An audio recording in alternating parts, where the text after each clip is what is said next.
Today I would like to talk about hypertension in a simple language. So hypertension means increased blood pressure. So what is blood pressure? Blood pressure means product of cardiac output into systemic vascular resistance. So you have blood vessels emerging from heart, that is aorta, and that is going to branch into further arteries, arterioles. So those are the peripheral vascular resistance. Those arteries offer resistance, right? And heart pumps out blood, so that is the cardiac output. So if cardiac output is low, blood pressure will be low, or if resistance in the system, in the circulation is high because of the hardening of the blood vessels due to either calcification or atherosclerosis.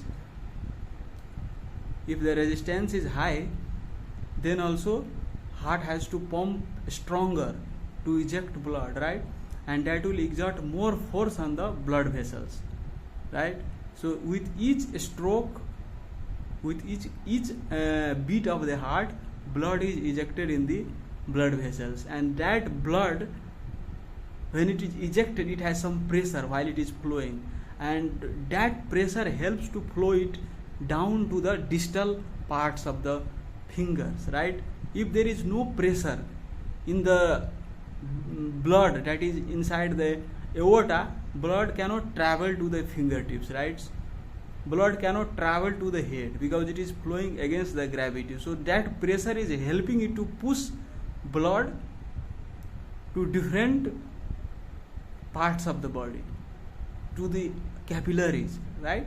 So as the blood flows towards the arterioles, capillaries, blood pressure starts to goes on decreasing. But at the center of the heart, blood pressure is highest in any person, and as it goes towards the periphery, the pressure goes on decreasing. Both systolic and diastolic blood pressure goes on decreasing. So now let's talk about hypertension. So as I told you that when peripheral vascular resistance is high due to either calcifications of the vessels, due to old age, or atherosclerosis, you know atherosclerosis is promoted by various factors like smoking, diabetes, lifestyle, low physical activity, sedentary lifestyle. So when there is atherosclerosis of the aorta, arteries emerging from those aorta, then that also increases the resistance in the blood vessels, right? And when resistance is increased, heart has to pump stronger, it has to generate more force to push the blood, right? And apart from that, other causes of increased blood pressure might be due to blockage in the renal arteries. So that blockage may be either congenital or atherosclerotic, right?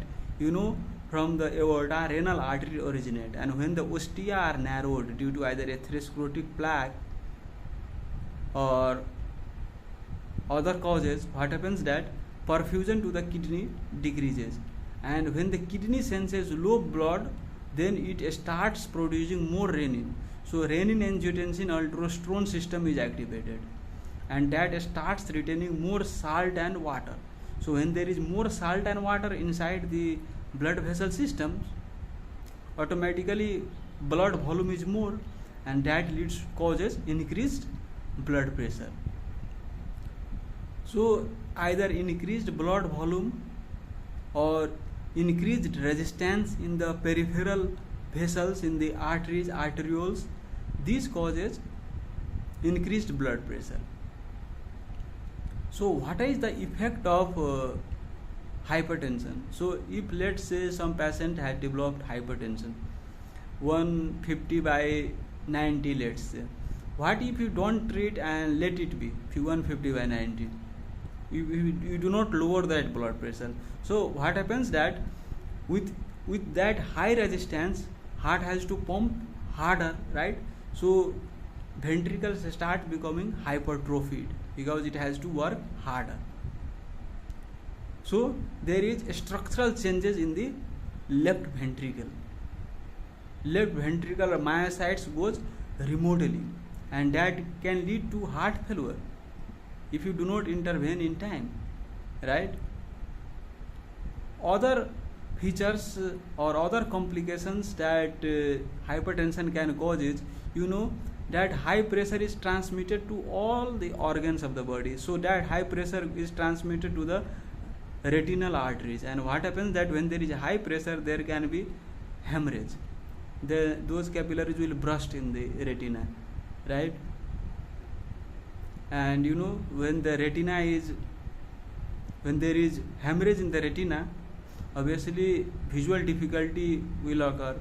So that is the long term complications. And high blood pressure can also causes plaque rupture. Wherever there may be plaque in the carotid artery or middle cerebral artery or coronary artery, due to this change in hemodynamics, what happens that this high blood pressure can rupture the plaque. And the further complications of atherosclerotic plaque rupture, that is devastating complication. So I told about complications involving eye, atherosclerotic plaque rupture. Now let's talk about what effect high blood pressure can have on kidney. Kidney itself can cause high blood pressure, and high blood pressure can further damage kidney. When this high blood pressure is transmitted to the kidney, what happens that these glomerulus, this starts getting sclerosis, right? And when those glomerulus gets sclerosed, the functional unit of the kidney, so that is causing function, right, in the kidney, that is filtering tons of toxins. So if it is damaged, whatever the function of kidney is, that it is lost. So I told about atherosclerotic plaque rupture that can cause complications in the coronary artery, can cause in the cerebrovascular system, it can damage eye, it can damage kidney, and apart from that, it can cause pulmonary hypertension as well.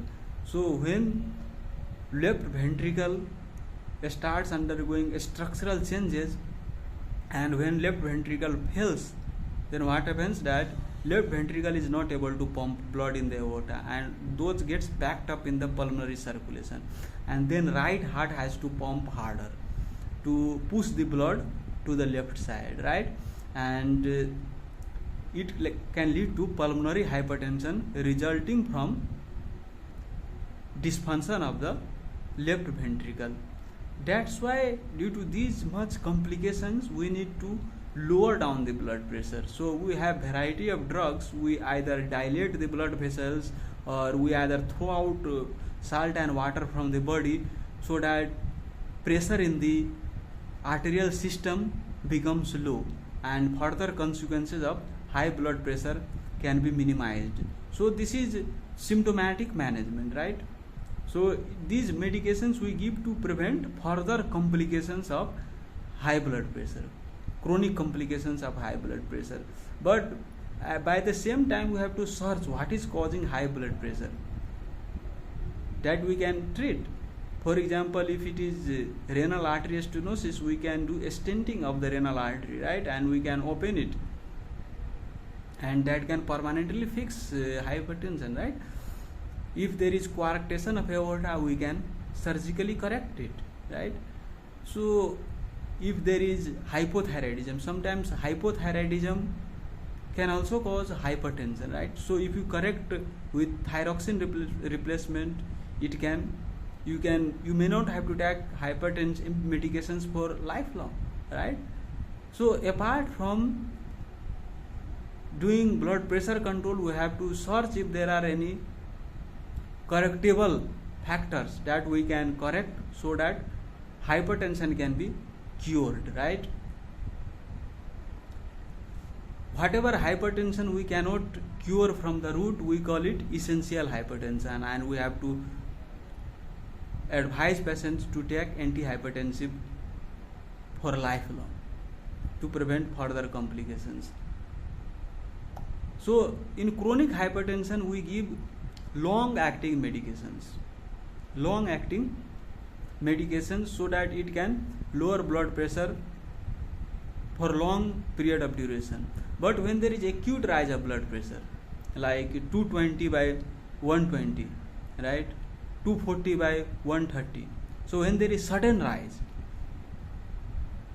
when there is acute sudden rise in blood pressure, we have to give short acting antihypertensive medications. We do not give long acting medications that has long latency period and that has long onset of action, but we give drugs that can act immediately and its effects will go away in short period of time, like labetalol, nitroprusside, nitroglycerin. Those act fast and that does not remain in the system for long period of time. So in acute onset hypertensive emergency urgency, we give those short acting and fast acting antihypertensive medications, because when there is sudden high blood pressure, what happens that it can dissect the aorta, it can dissect the coronary artery, it can dissect the carotid artery, it can cause ischemic stroke, hemorrhagic stroke, right? So to prevent those, we have to lower down the blood pressure, but in that acute stage we do not lower more than 25% in the first 3 hours, because if you lower more than 25%, what happens that perfusion to the end organs also become compromised, because that high blood pressure is helping to perfuse the organs, and when you lower it suddenly below 25%, those end organs get less blood supply and can suffer ischemia. So we have to take care of that.